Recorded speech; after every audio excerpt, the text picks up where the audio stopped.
जंग के एक पड़ाव पर क्षति पहुंची तो क्या हुआ? जंग के एक पड़ाव पर क्षति पहुंची तो क्या हुआ? हम बचेंगे और भी लड़ेंगे, लेकिन कदम मिलाकर चलना होगा। लेकिन कदम मिलाकर चलना होगा, नए जोश से प्रारंभ करना होगा, वरना कहेंगे देशवासी अगर जीत का सेहरा सिर बंधवाना है तो पराजय का बोझ भी स्वीकारना होगा। अगर वैक्सीनेशन सर्टिफिकेट पे फोटो छपवानी है तो डेथ सर्टिफिकेट का भी जिम्मा लेना होगा। धन्यवाद अध्यक्ष महोदय। सबसे पहले उन लाखों देशवासियों के प्रति श्रद्धांजलि अर्पित करता हूं जिनकी कोविड के चलते जान चली गई। उन करोड़ों देशवासियों के प्रति संवेदना प्रकट करता हूं जिन्हें हॉस्पिटल बेड, ऑक्सीजन या फिर इलाज के लिए दर दर की ठोकरें खानी पड़ी। और उन तमाम डॉक्टर्स, पैरामेडिकल स्टाफ, सफाई कर्मचारी और आशा वर्कर्स के प्रति कृतज्ञता व्यक्त करता हूं जिन्होंने इस संकट का डटकर मुकाबला किया। हम सब जानते हैं कि पूरे विश्व के साथ देश पर भी ओमिक्रॉन वेरिएंट का खतरा मंडरा रहा है और इसीलिए राजनीति से परे होकर हमें हमारे कोविड रिस्पांस का तटस्थ परीक्षण करना अत्यावश्यक है। हमने शुरू से ही इसे कोरोना के खिलाफ जंग कहा है और उसी दृष्टिकोण से यह परीक्षण करने का मैं प्रयास करूंगा। कोई भी जंग जीतने के लिए कुछ नियमों का पालन होना अत्यावश्यक होता है। जंग का पहला नियम है वो अपनी रणनीति तय होना। तो हमारी रणनीति क्या है? क्या हम इन्फेक्शन कंट्रोल करना चाहते हैं या हम डेथ्स कंट्रोल करना चाहते हैं या फिर दोनों?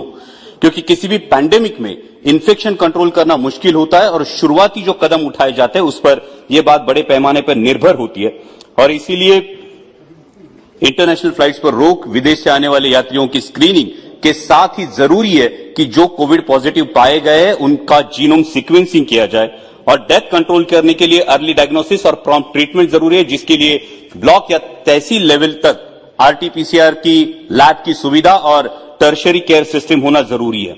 जंग का दूसरा नियम होता है सेनापति का डटकर मैदान में खड़ा रहना।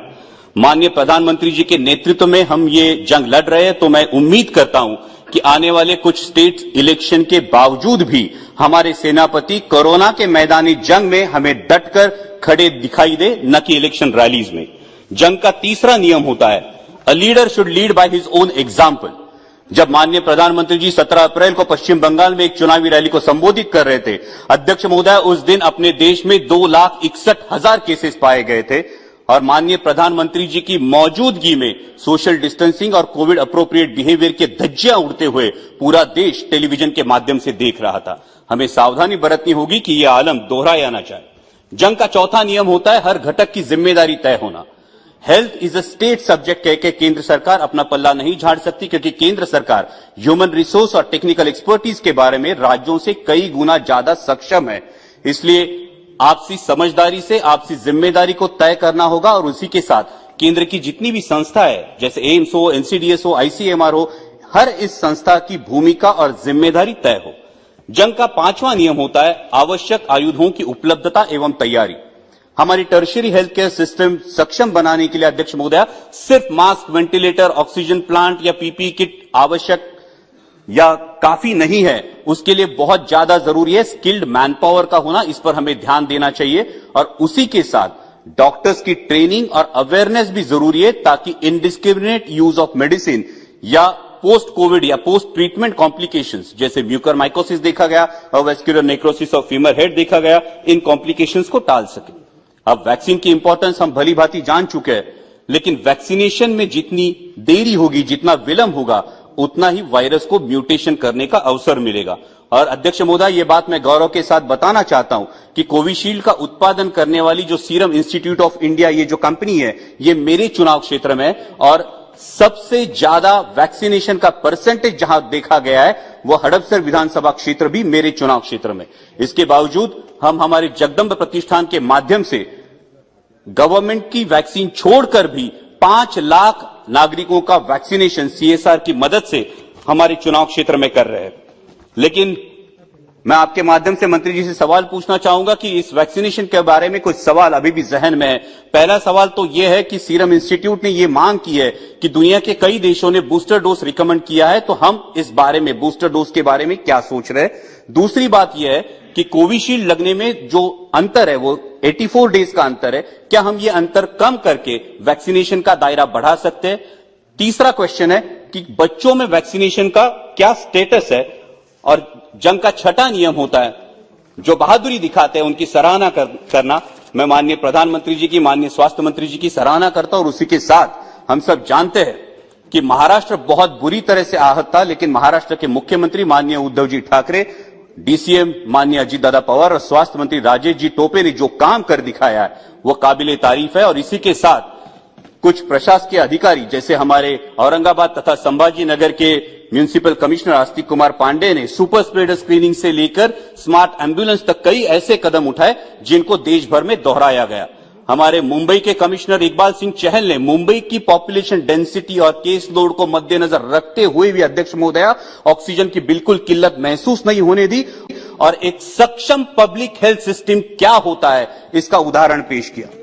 हमारे पूना के डिविजनल कमिश्नर सौरभ राव ने प्रोएक्टिव मेजर्स लेके ड्रग्स और ऑक्सीजन की ऐसी उपलब्धता कराई कि आसमान को छूने वाला डेथ रेट उन्होंने बहुत अच्छी तरीके से कंट्रोल किया।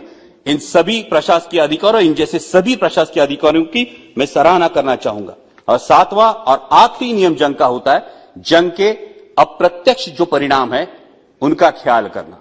जैसा हमने देखा कि कोरोना के चलते कई कंपनियां, कारोबार ठप हो गए। अभी आंकड़े सामने आए कि 20,000 कारोबारियों ने अपनी जान दे दी। कई कंपनियों ने अपने एम्प्लॉयज में कटौती की है। उनके भविष्य के बारे में हमें सोचना होगा।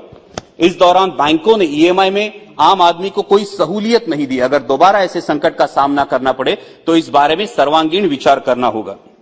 आज भी देश में ओमिक्रॉन को लेकर एक पैनिक सी है अध्यक्ष महोदया। मैं माननीय मंत्री जी से आह्वान करना चाहूंगा कि इस पैनिक के बारे में एक स्पष्ट सूचना अगर देश को मिले तो देश में जो कारोबारों में जो भी पैनिक तैयार हो रही है, आम आदमी में जो पैनिक तैयार हो रही है, उसे राहत मिले। और एक गौरव की बात मैं बताना चाहूंगा कि हमारी फ्लोर लीडर सुप्रिया जी सूले की अगुवाई में महाराष्ट्र में जिन बच्चों के माता पिता कोरोना में गुजर गए हैं, उन अनाथ बच्चों के लिए राष्ट्रवादी कांग्रेस पार्टी की तरफ से राष्ट्रवादी जिवलक करके अभियान चलाया जा रहा है। मैं केंद्र सरकार से दरख्वास्त करूंगा कि इस अभियान को अनाथ बच्चों के लिए देश स्तर पर अवलंब करें। और अंत में अध्यक्ष महोदय इतना ही कहूंगा, जंग के एक पड़ाव पर क्षति पहुंची तो क्या हुआ, जंग के एक पड़ाव पर क्षति पहुंची तो क्या हुआ, हम बचेंगे और भी लड़ेंगे, लेकिन कदम मिलाकर चलना होगा। लेकिन कदम मिलाकर चलना होगा, नए जोश से प्रारंभ करना होगा, वरना कहेंगे देशवासी अगर जीत का सेहरा सिर बंधवाना है तो पराजय का बोझ भी स्वीकारना होगा। अगर वैक्सीनेशन सर्टिफिकेट पे फोटो छपवानी है तो डेथ सर्टिफिकेट का भी जिम्मा लेना होगा। धन्यवाद अध्यक्ष महोदय।